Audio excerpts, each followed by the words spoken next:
오늘도 복된 예배의 자리에 나오신 여러분들을 주님의 이름으로 환영합니다. 오늘부터 한 석주간 동안 우리 추수감사절을 맞으면서 매일 영상 예배, 화요일부터 토요일까지 매일매일 예배 드리기 원합니다. 자, 복된 날 될 수 있기를 축복합니다. 오늘도 예배하고 또 말씀으로 하루를 시작할 텐데 하나님이 약속의 땅에, 축복의 땅에 또 인도해 주실 줄로 믿습니다. 우리 다 같이 묵도하시면서 11월 1일입니다. 11월 1일 추수감사절 매일 영상 예배, 매일 예배 첫 번째 날입니다. 다 같이 묵도하시면서 하나님께 예배 드리시겠습니다.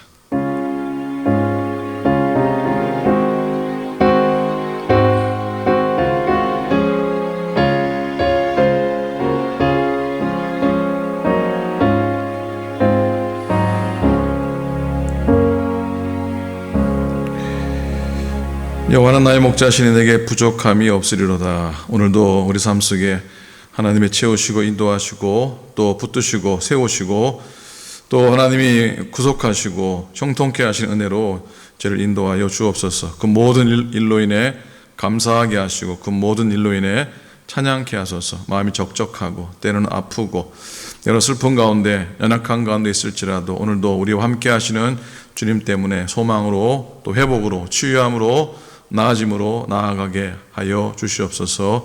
오늘도 부족한 종의 말씀 인도하시고 함께 예배하는 모든 교우들의 심령 가운데 하늘의 평안함 땅의 복으로 더하여 주시옵소서. 감사드립니다. 우리 주님 예수 그리스도 이름으로 기도드립니다. 아멘. 찬송하시겠습니다. 347장입니다. 새 찬송가 347장, 통일 찬송가는 382장, 통일 찬송가 382장. 허락하신 새 땅에 들어가려면 마음의 준비 다하여 힘써 일하세. 우리 찬양합니다.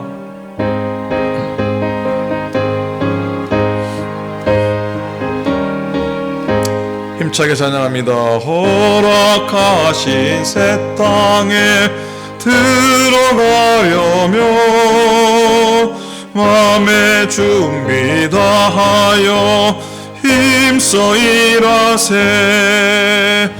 여호수아 본받아 앞으로 가세.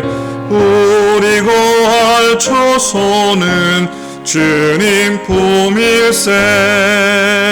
시험 환난 당해도 낙심 말고서 맘의 걱정 버리고 힘써 일하세.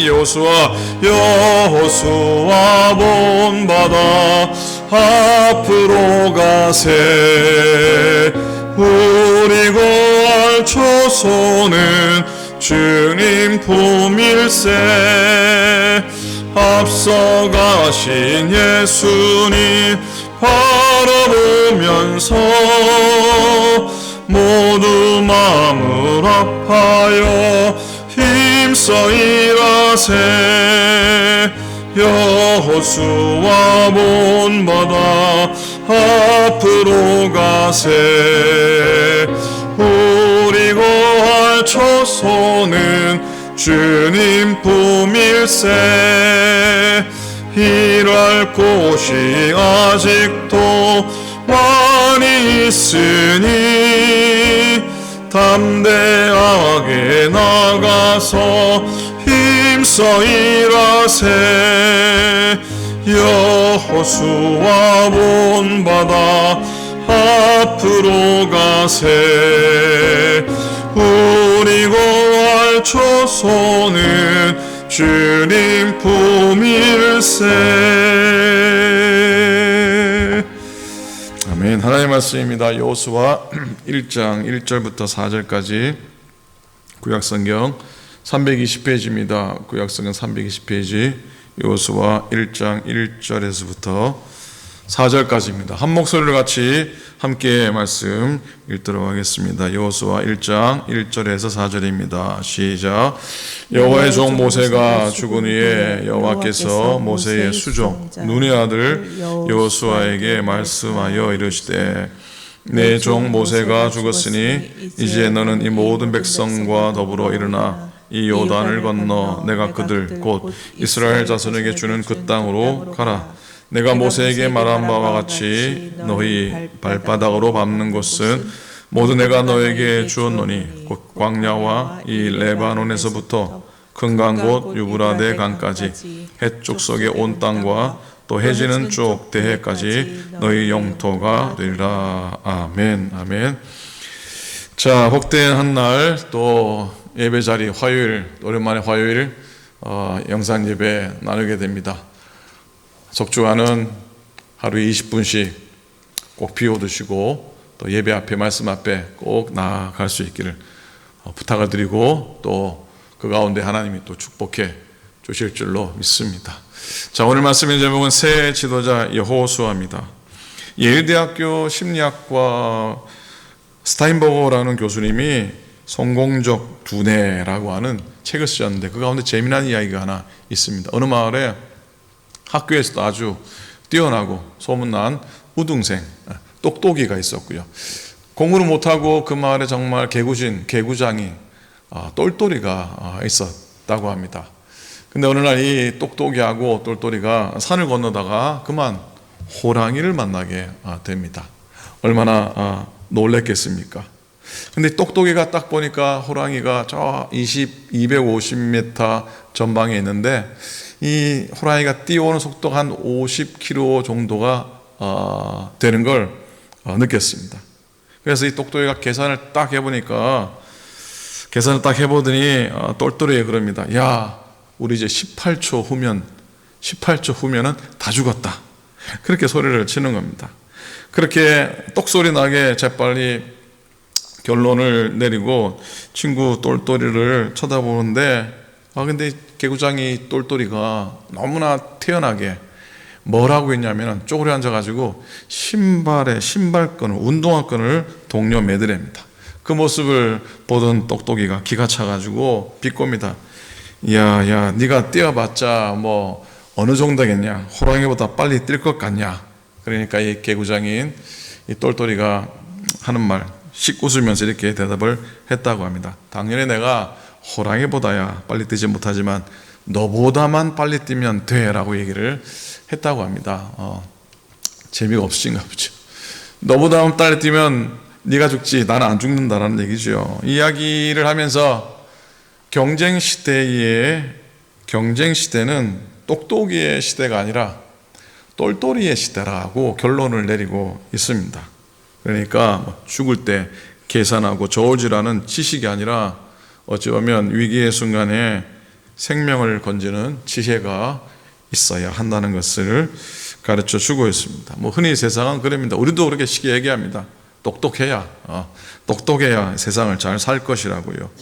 그러나 적어도 이 이야기를 돌아본다면 개구장이었던 이 똘똘이의 모습이 우리에게 또 교훈이 됩니다. 위기 상황 가운데서도 살아남는 지혜, 살아남는 순발력이 있는 지혜 필요하다는 생각을 해보게 됩니다. 우리들은 신앙인들입니다.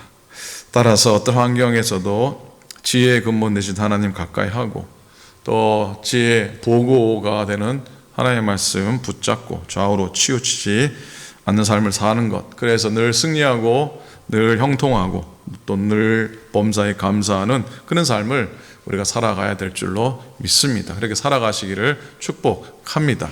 자, 11월 1일이라 이제 여호수아 말씀이 시작이 됩니다. 딱 우리 석주간의 매일 예배 시작도 1일이라 여호수아 1장이라 참 의미가 있고 참 좋습니다. 여호수아 1장 들어오면서 여호수아에 대해 우리가 생각하지 않을 수가 없습니다. 여호수아의 원래 이름은 호세아입니다. 여호수아의 원래 이름은 호세아입니다. 민수기 13장 8절에 에브라임 지파에서는 눈의 아들 호세아요. 자, 호세아라고 하는 이름의 뜻은 구원자, 내가 구원한다라는 의미입니다. 그런데 모세가 그 호세아의 이름을 바꿉니다. 여호수아 이름을 바꿔버리죠. 여호수아라고. 그 바로 다음에 나오는 민수기 13장 16절에 이는 모세가 땅을 정탐하러 보낸 자들의 이름이라 모세가 눈의 아들 호세아를 여호수아라 불렀더라. 자, 모세가 눈이 있었어요. 선지자적인 안목으로 바꿔준 여호수아라는 이름의 뜻은 여호와는 나의 구원이시다라고 하는 의미입니다. 여호와는 구원이시다라는 의미를 가지고 있습니다. 자, 호세아, 구원이라고 하는 이름 앞에 언약의 하나님을 강조하는 여호와, 그 첫 글자 예를 붙여서 이루어진 이름이 바로 여호수아인 것이죠. 성경 속에 보면 이름의 변화, 이름이 바꾸어지는 건 그의 개인의 인격이나 또 품격이나 또 그의 신분이나 그의 삶의 방향, 즉 사명과도 연관되어 있는 게 너무나 많이 있습니다. 따라서 이 여호수아도 그의 이름이 바뀜을 통해서, 그의 계명을 통해서 그의 생애에 아마 아주 중요한 전환을 맞았을 것이 분명합니다. 그리고 이 여호수아라는 이름의 의미는 헬라어로 말하면 예수라고 하는 이름이죠. 자, 여호수아를 하나님께서 모세의 후계자로 세우셨습니다. 모세의 후계자가 된 여호수아는 당연히 그의 전임자랄 수 있는 모세에 대한 모든 것을 알고 있을 만큼 현명했습니다. 모든 지도자는 하나님을 신뢰하고 하나님의 뜻에 순종해야 했습니다. 그러나 두 지도자가 똑같을 수는 없죠. 새로운 세대를 이끌고 꿈에 도전하기 위해서 새로운 지도자가 필요했던 것이죠. 여호수아가 맡은 일은 바로 새 이스라엘을 약속의 땅으로 인도하는 것이었습니다. 새 이스라엘이었으니까, 그들 인도해야 했으니까 새 리더가 필요했던 것이죠. 여호수아가 새로운 지도력을 갖추어서 하나님의 뜻을 이루어 나가야 했습니다. 모세는 출애굽부터 약 40년이 짧은 시간이 아니잖아요. 40년 동안 이스라엘 백성을 인도한 대단한 지도자였는데, 자, 여호수아는 요단강 건너 이제 아무도 가보지 못한 그 땅, 약속의 땅, 가나안 땅을 정복해야 될 사명 앞에 서게 됩니다. 이러한 사명을 감당해야 될 준비가 여호수아에게 있었을까요? 사실 가나안 입성을 앞두고 모세가 생을 다하잖아요. 모세가 입성을 하늘나라로 가지 않습니까? 백성들에게 아마 큰 충격이었을 겁니다. 낙담할 수밖에 없는 그런 상황이었던 것이죠. 그래서 모세의 수종자, 즉 보좌관 혹은 부관이라고 여겨지는 칭해지는 이 여호수아가 새 지도자로 세워졌지만 백성들이 왜 모세를 생각하지 않았겠습니까? 온유하고 노련하고 경험 많은 모세와 달리 여호수아에 대해서 불안감을 느끼지 않을 수 없었을 겁니다. 이게 백성들만의 마음이었을까요? 여호수아 1장을 보면은 여호수아의 마음도 똑같은 두려움으로 가득 차 있었던 것을 보게 됩니다. 하나님이 자기를 세워주셨지만 가나안 점령이라고 하는 정말로 감당치 못할 그런 사명, 그런 과업을 눈앞에 두고 있는 여호수아도 어쩔 수 없이 두려웠을 겁니다. 가령 저희 같은 경우는 부목사로 부사역자로 오랫동안 섬겨서 경험도 많고 아는 것도 많고 그래도요, 담임 목사가 되면은 그 선자리의 무게가 엄청나게 크다는 것을 알 수 있는 것과 같은 겁니다. 자, 그러나 우리가 알아야 될 한 사실 하나는 비록 모세가 이 땅을 떠나갔지만은 하나님의 계획과 하나님의 약속은 여전히 중단되지 않았다는 사실이죠. 지난주에 함께 나누었던 말씀과 같은 의미입니다.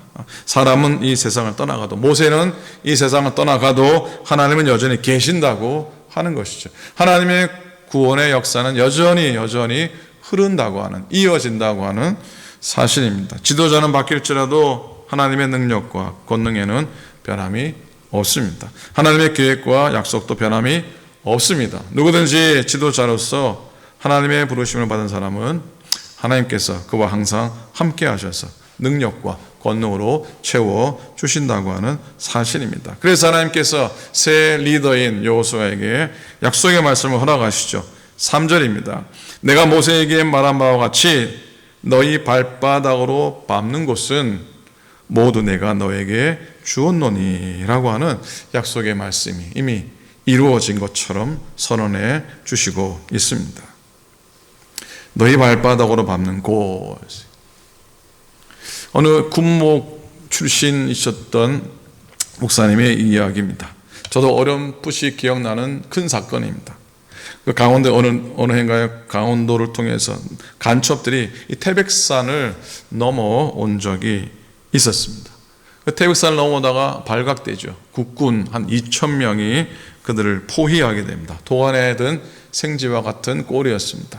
그때 그들은 자수하지 않고요, 투항하지 않고 어떻게 했냐면 수류탄을 터뜨려서 자결을 하게 됩니다. 근데 죽어 널브러진 그 시신들을 짜맞추어서 연병장에 쭉 늘어놓았답니다. 그 당시 목사님이 그 연병장에 놓여 있는 그 시신들을 보게 됐는데, 그 시신들을 보면서 몇 가지 마음에 충격을 받았다고 합니다. 첫 번째 충격은 그들의 이념, 그들의 공산주의, 그들의 사상을 위해서 자폭했다는 점이었고요. 그 두 번째 충격은 그들이 신고 있는 운동화 끈 있죠. 운동화 끈의 매듭이 완전히 묶여 있었다는 거죠. 풀래야 풀 수 없을 정도로 운동화 끈을 꽉 쪼매 놓았다는 것이죠. 사명을 완수하기까지, 명령을 완수하기까지 신발을 벗지도 말라고 하는 상부의 지시를 아마 충실하게 따랐던 겁니다. 세 번째 충격은요, 그들이 신고 있는 운동화 밑창은 다 헐어져 떨어지고 발바닥이 있는데 그 발바닥을 대검으로 찔러도요, 대검이 튕겨나올 정도로 단단했다는 점에 충격을 받았다고 합니다. 그들은 자신의 어찌 보면 명령 사상을 위해서 엄청난 고통을 참아냈던 것이죠. 자, 저 공산주의자들이 인민군이죠. 자신들의 이념을 위해서 목숨을 건다면 우리의 믿는 사람 더욱더 사명감에 바로 서 있어야 하지 않겠습니까? 저들이 헛된 이념을 지키기 위해서 자신의 사명에 목숨을 거는 것에 감격할 필요는 없겠지만은 솔직히 충격은 받게 되지요. 자, 무장공비의 발바닥 이야기가 나왔는데 3절에 발바닥 이야기가 나옵니다. 너희 발바닥으로 밟는 곳은 모든 너희가 내가 너에게 주었노니 그랬어요. 가나안 땅 하나님이 주셨으나 보세요, 그들이 발바닥으로 밟지 않는 땅은 얻지 못한다는 것이죠. 발바닥으로 밟지 않는 땅은 너희가 얻지 못할 것이라는 뜻입니다. 우리에게 발바닥으로 밟는다는 의미가 무엇일까? 매일매일 우리가 한 발 한 발 우리의 발바닥으로 걸어가야 될 우리의 신앙의 여정이 뭘까? 그건 은혜 안에 거하고 잘 믿고 매일 기도하고 말씀 안에 거하고 영적인 전쟁을 잘 싸워 나가야 하는 것 아니겠습니까? 내가 매일 맡은 일, 나의 소명과 사명 위해서 정성을 다해야 하는 것 아니겠습니까? 하나님께 이미 약속과 응답을 받았어도 결코 저절로 되어지지 않는다는 사실을 우리는 한번 기억해야 할 것입니다. 여호수아는 31번의 전쟁에 나아가 그 전쟁을 발바닥으로 싸워 이기게 됩니다. 그리고 가나안 땅에 31개의 성읍을 차지할 수 있었습니다. 우리말로 근성이라는 말이 있습니다. 근성이라는 말이 일본 말로는 뭘까요? 사원이 일본 말로는 근성이 뭐겠습니까? 곤조라고 하죠. 곤조. 별로 좋게 쓰이지 않는 말 중에 하나긴 하지만, 근데 똑같은 의미로 여호수아에게는 바로 발바닥 정신이라는 것이 있었습니다. 발바닥 정신은 힘들고 괴롭고 또 어렵지만 이를 악물고 여호수아가 밑바닥에서 차근차근 밟고 올라갔다는 것이죠. 사랑하는 여러분, 여호와가 나의 구원임을 믿고 여호와가 나의 구원입니다 라고 고백하면서 발바닥 정신으로 사명을 감당한 이 여호수아는 똑똑이가 아니라 똘똘입니다. 똑똑이가 아니라 똘똘인 것이죠. 위기 가운데도 계산하고 그러지 않고요, 위협에 굴하지 않고요, 그저 이스라엘 생명을 지키고 이스라엘을 살려내서 그리고 하나님의 사명을 훌륭히 감당한 거룩한 똘똘이라는 말입니다. 자, 우리들도, 여러분들도 여호수아의 믿음 본받아서 매일매일 요단강 건너 축복과 약속의 땅에 우리의 발바닥을, 믿음의 발바닥을 내밀고 또 그 땅을 차지하고 또 하나님의 은총을 누리면서 그런 복된 삶을 살아가시고, 그런 복된 삶을 살아갈 때 우리 입술에 감사가 넘치고 또 그로 인해서 하나님을 찬양하면서 또 예배하면서 걸어가는 여러분 꼭 되시기를 우리 주님의 이름으로 간절히 축원을 드립니다. 아멘. 기도하겠습니다. 하나님 아버지 고맙습니다. 오늘도 예배 가운데 나오게 하시니 감사를 드립니다. 오클랜드 교회를 사랑하셔서 올해도 추수감사절을 기도로 준비하게 하시고 말씀으로 준비하게 하시니 감사를 드립니다. 하나님 아버지, 우리 사랑하는 교우들 지나간 광야 같은 삶을 돌아봅니다. 이민의 삶이 어찌 쉬웠겠습니까? 하나님 아버지, 거친 광야 같은 이 삶을 지나가면서 하나님 의지하고 하나님 붙들며 살아온 당신의 종들인 줄로 믿습니다. 올 감사절을 소망하며 올 연말을 또 바라보면서 하나님 다시 한번 약속의 땅, 축복의 땅을 소망합니다. 하나님 그 길을 믿음으로 걸으며 나아가게 인도해 주시옵소서. 하나님 아버지, 우리가 발바닥 정신을 가지고 하나님 내 믿음의 발바닥을 내어 넣을 때, 내디딜 때 그 땅이 우리의 땅이 되는 것을 확신하고 믿음으로 부지런히 발걸음 행케 도와주시고 또 소망을 가지고 나아가는 우리 모두가 되게 해 주시옵소서.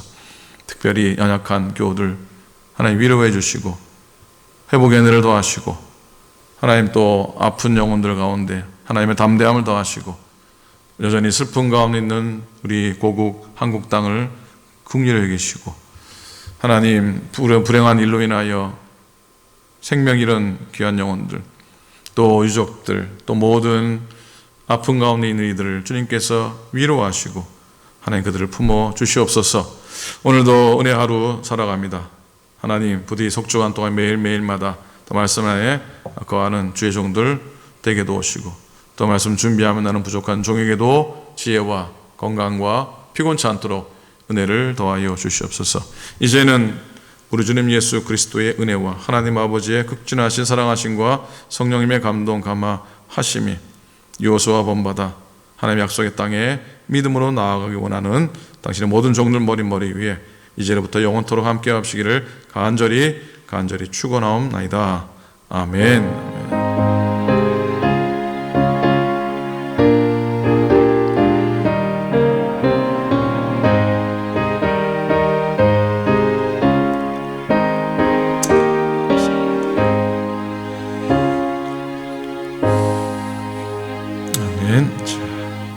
고맙습니다. 11월 한 달은 무조건 감사하면서 지나시기를 바라고요.